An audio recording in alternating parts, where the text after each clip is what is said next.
And I think they're much better and more objective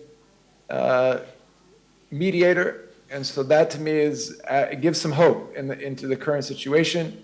They also share a border with Gaza, and they're much stronger than Qatar militarily and in every other way. So I think that's a good development that Egypt is involved.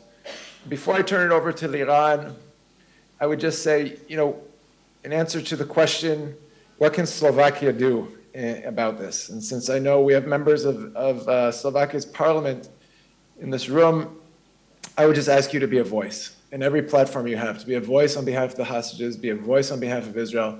I know, for instance, as a member of NATO, you sit around the table with Turkey, who's also a member of NATO. Turkey today, now that Qatar, after receiving pressure from the United States, is asking the leaders of Hamas to leave, Turkey has invited them and welcomed them with open arms and said, you can set up business in Turkey.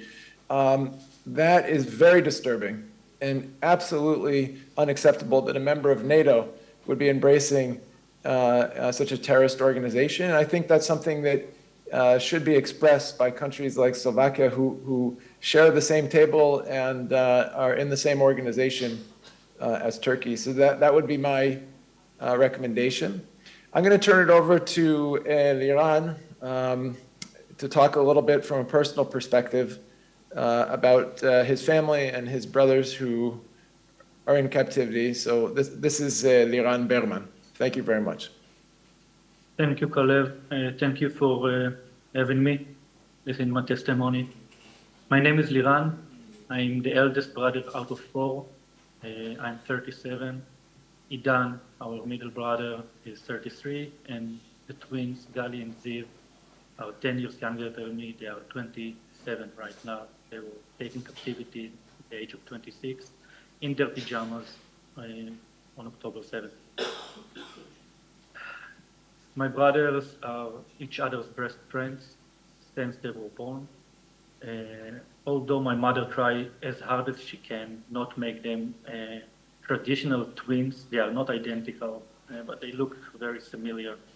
But my mother tried her best to make them like brothers and not twins. But twins have a special connection, and through the years they developed the same group of friends and the same hobbies and the same sort of clothing. And they support the same football team in Israel and in Europe. They listen to the same music. They even worked in the same company. They both worked as light technicians, the sound and light company, with some of the biggest music names in Israel. So they were twins through and through, doing everything together since birth. They only got separated in a classroom and now under the tunnels in Gaza. This is the longest that they have been separated. And we know that they are separated because the hostages who came back in the first deal, which is actually right now a 1-year anniversary for the first deal, those days, the hostages who came back saw them. They saw them alive. They saw them separately. Then, the 54 days, they were relatively unharmed. Now we don't know. We have no new information about them for almost 400 days now. We have no information. We saw the hostages who came back, in what condition they were. And the last group of hostages who came back was more than 200 days ago. So I can't even try to imagine in what condition or what state they are in right now. If they are not injured, they are mentally injured. That's for sure.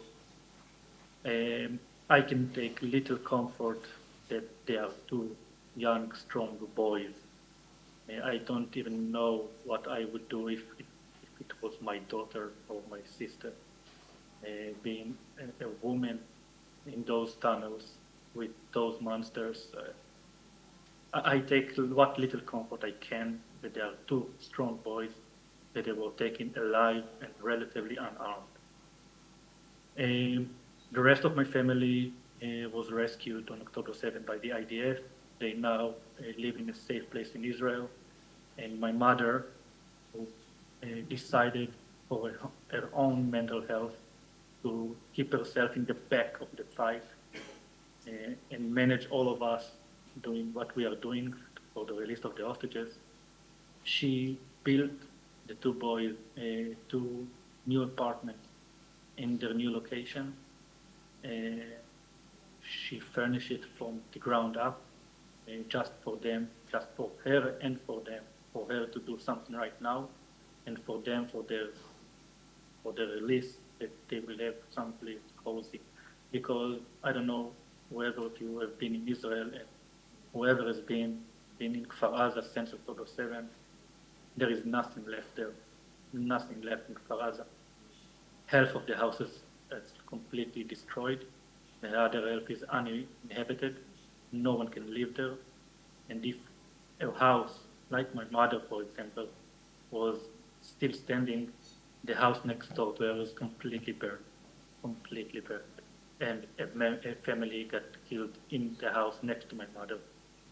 So no one can go back to Kfar Aza in the next 2 to 3 years right now. So we are waiting for them to return as quickly as possible, because 418 days is way too much for any civilian to be held in captivity. And I'm asking you, as Calev, be our voice. Don't let the hostages be forgotten.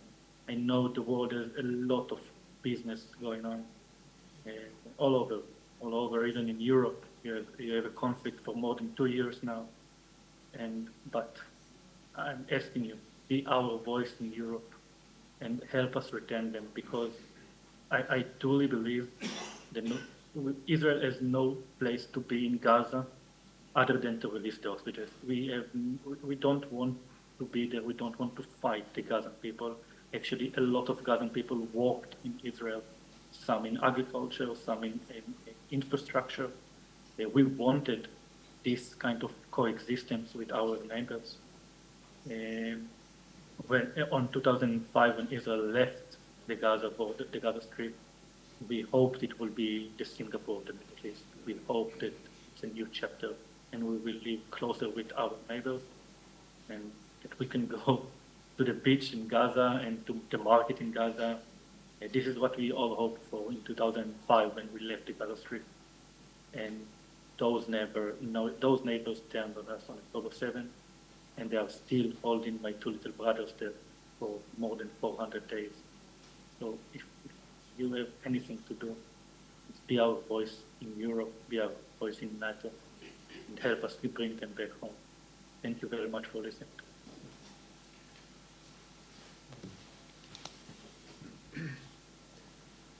Thank you, Liran. Thank you, Calev.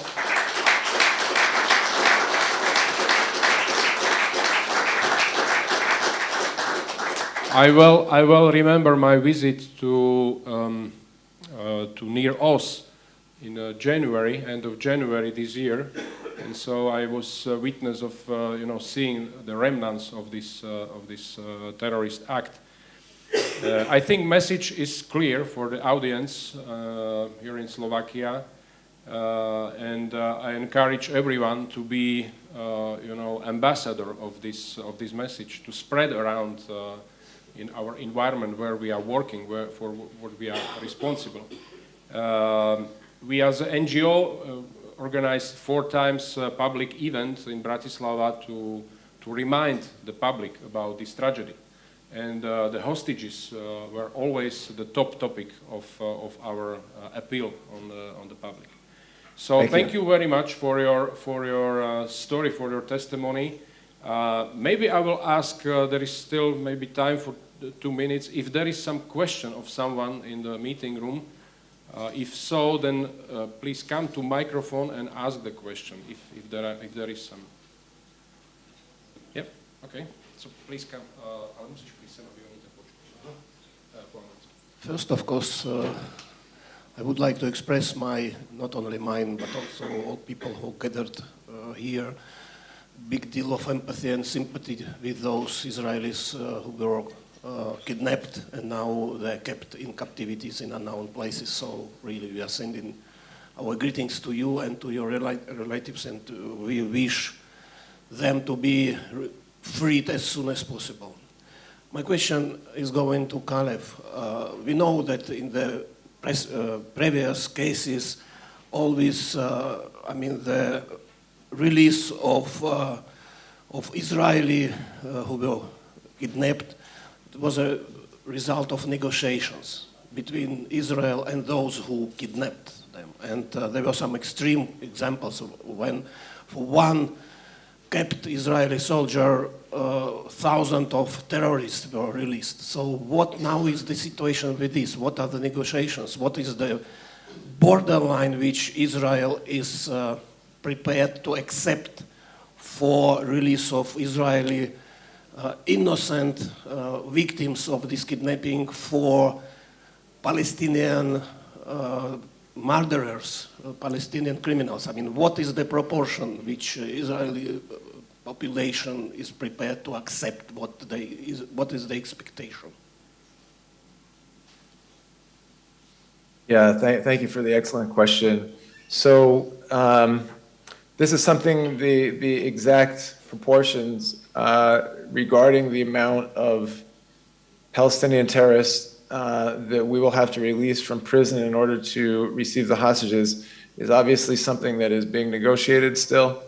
The last time numbers were published was probably 5 or 6 months ago, and the Palestinians were asking for 30 criminals, terrorists to be released for every hostage.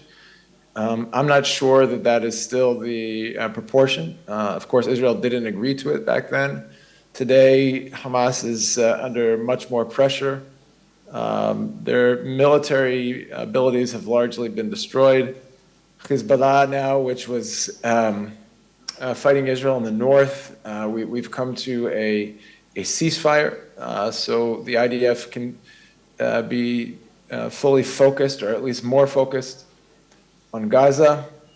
The senior leadership, of course, Yahya Sinwar and Ismail Haniyeh, these arch terrorists and murderers, have been killed.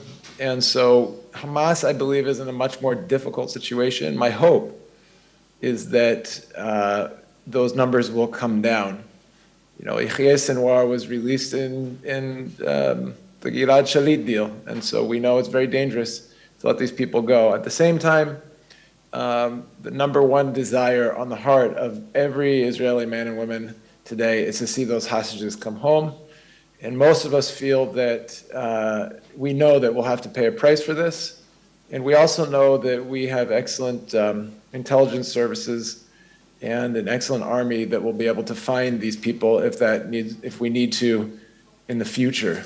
So I think that there's a huge majority in the Israeli public that wants a deal, even if it's a difficult deal, and even if it's a deal that that will require releasing these convicted terrorists back to Gaza or wherever they'll be sent. There's also some proposals on the table not to just send them back into Gaza, but to actually expel them from this area. So that is also a possibility, and it's all being negotiated right now. Thank you, Calev. Thank you, Liran, for your input. It was really, really important for this conference. Thank you. Thank you once again. Thank you. Thank you.